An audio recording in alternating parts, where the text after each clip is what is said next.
Saturday the 8th of November, and I continue reading Graham Greene's The Comedians. The comedians are Mr. Smith, a presidential candidate, Mr. Jones, who calls himself Major Jones, and Mr. Brown, who tells the story which largely plays in Haiti. And I'm here in the third part of the book, chapter 3, Romans 3, and I read halfway because it was a long chapter, and Jones is being helped to escape. We began to walk. I had brought a torch, but it was very rough going, and Jones's gumboots slithered on the wet laterite. It was after 2 and the rain had stopped. "If they are following us," Jones said, "they won't have much difficulty now. We are bloody advertisement for human existence. There's no reason why they should be following us." "I was thinking of that jeep we passed," he said. "There was nobody in it. We don't know who was in the hut watching us go by. Anyway, we have no choice. We couldn't walk 2 yards without a light. On this road, we'd hear a car coming a couple of miles away." When I flushed the torch towards either side of the road, there was only rock and earth and low, wet scrub. I said, "We mustn't miss the cemetery and walk bang on into Aquin. There's a military post in Aquin." I could hear Jones breathing heavily, and I offered to take his kit back for a spell, but he would have none of it. "I'm a bit out of condition," he said. "That's all." And a little further on he said, "I talked a lot of nonsense in the car. I'm not always exactly trustworthy." It seemed to me an understatement, but I wondered why he made it. At last my torch picked out what I was looking for, a cemetery on my right, stretching uphill into the dark. It was like a city built by dwarfs, street after street of tiny houses, some nearly big enough to hold ourselves, some too small for a newborn child, all of the same grey stone, from which the plaster had long flaked. I turned my torch to the other side, where I had been told there would be a ruined hut. But mistakes are always made in the plan of a rendezvous. The hut should have been opposite the first corner of the cemetery we came to, standing alone, but there was nothing except a slope of earth. "The wrong cemetery?" Jones asked. "It can't be. We must be near Aquin now." We went on down the track, and opposite the further corner we did find a hut, but it didn't seem ruined so far as I could tell in the torchlight. There was nothing we could do but try it. If anyone lived there, he would be at least as scared as we were. "I wish I had a gun," Jones said. "I'm glad you haven't. But what about your unarmed combat?" He muttered something that sounded like rusty. But there was nobody inside when the door opened to my push. A patch of paling night sky showed through a hole in the roof. "We are 2 hours late," I said. "He's probably come and gone." Jones sat on his kit bag and panted. "We should have started earlier." "How could we? We were timed by the storm." "What do we do now?" "When it's light, I'll go back to the car. There's nothing compromising an wrecked car on the road. Sometime during the day, I know there's a local bus between Petit Poivre and Aquin, and perhaps I can hitch a ride on from there. Or there may be another bus as far as OK. It sounds simple, Jones said with envy. But what do I do? Hold out until tomorrow night, I added viciously. You are in your familiar jungle now. I looked out of the doorways. There was nothing to be seen or heard, not even a barking dog. I said, I don't like staying here. Suppose we fell asleep. Someone might come. The soldiers must sometimes patrol these roads, or a peasant going to work. He'd inform on us. Why shouldn't he? We are white. Jones said, we can keep watch in turns. There's a better way. We'll sleep in the cemetery. No one will come there, except Baron somebody. We crossed the so-called road and clambered over a low stone wall and found ourselves in the street of the miniature town, where the houses were only shoulder high. We climbed the hillside slowly because of Jones' kit bag. I felt safer in the very middle of the cemetery, and there we found a house higher than ourselves. We put the bottle of whiskey in one of the window embrasures and sat down with our backs to a wall. Oh well, Jones said mechanically, I've been in worse places. I wondered how bad a place would have to be before he forgot his signature tune. If you see a top hat among the tombs, I said, it will be the Baron. Do you believe in zombies? Jones asked. I don't know. Do you believe in ghosts?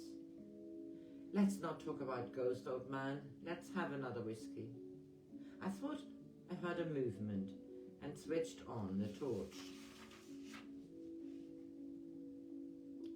It shone the whole length of a street of graves into a car's eyes, which reflected like Francis Stodd's. It leapt upon a roof and was gone. Ought we to show a light, old man? If there was anyone about to see it, he would be too scared to come.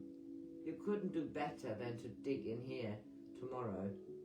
It was not a happily chosen phrase to use in a cemetery. I doubt if anyone comes here except to bury the dead. Jones sucked in more whiskey, and I warned him, there's only a quarter of a bottle left. You've got all tomorrow before you. Martha filled the shaker for me, he said. I've never known a girl so thoughtful. Oh, such a good lay, I said. There was a spell of silence. I thought perhaps he was remembering with pleasure the occasion.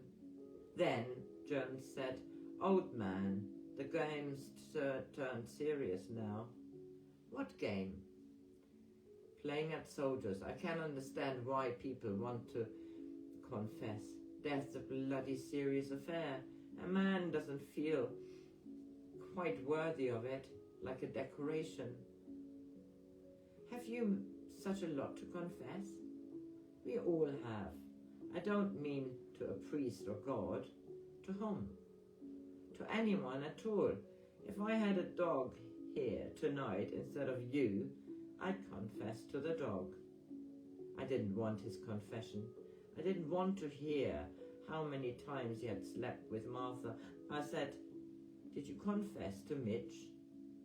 There wasn't any occasion. The game hadn't turned serious then. A dog at least has to keep your secrets. I don't care a damn who tells what, but I don't fancy a lot of lies after I'm dead. I've lied enough before. I heard the car come scrambling back over the roofs. I heard the cat come scrambling back over the roofs, and again I turned on my torch and lit the eyes. This time it flattened itself upon a stone and began to scrape its nails. Jones opened his kit bag and pulled out a sandwich. He broke it in half and tossed one half towards the cat, which fled as though the bread were a stone. You'd better be careful, I said. You're on short rations now. The poor devil's hungry. He put the half sandwich back, and we and the car were silent a long while. It was Jones who broke the silence with his obstinate obsession. I'm an awful liar, old man. I've always assumed that, I said.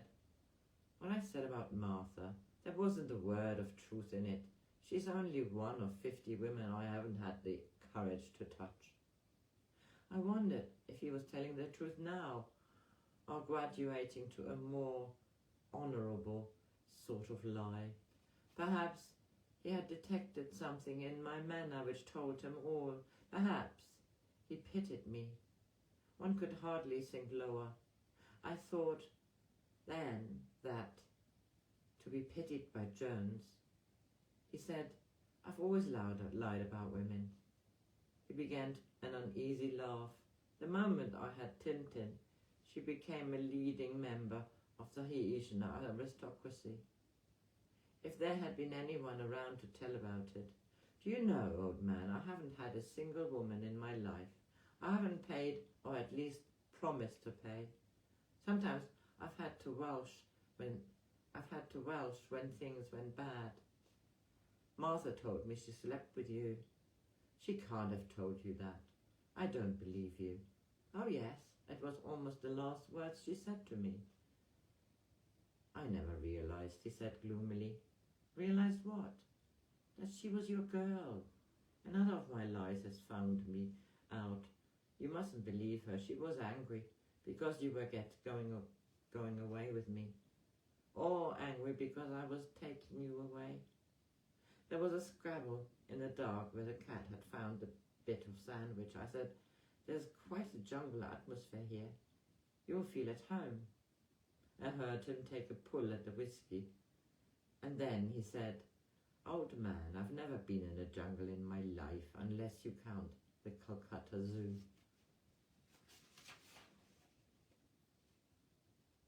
Were you never in Burma? Oh yes, I was. Or nearly, anyway. I was only 50 miles from the border. I was at Impal, in charge of entertaining the troops. Well, not exactly in charge. We had no coward ones, he added, with pride and a sense of relief. There was something true that he could boast about. How did the two of you get on? I didn't actually speak to him, John Jones said. But you were in the army? No, I was rejected, flat feet. The job, they found I'd managed a cinema in Shillong, so they gave me this job. I had a uniform of a kind, but without badges of rank. I was in liaison, he added, with that tone of odd pride, with ENSA.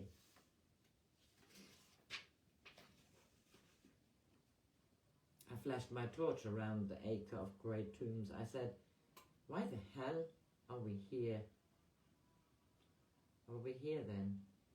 We boasted a bit too much, didn't I? You've let yourself into a nasty situation. Aren't you frightened? I'm like a fireman at his first fire, he said. Your flat feet won't enjoy these mountain tracks.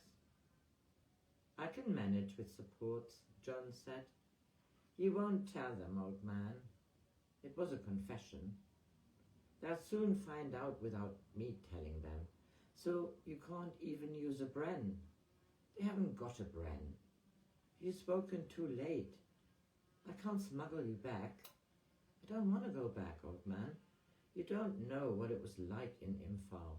I used to make friends sometimes. I could introduce them to girls and then they'd go away and never come back. Or they'd come back once or twice for a yarn. There was a man called Charters who could smell water. He broke off abruptly, remembering. And I'll stop this here for now because it is a long chapter. Have a good Saturday.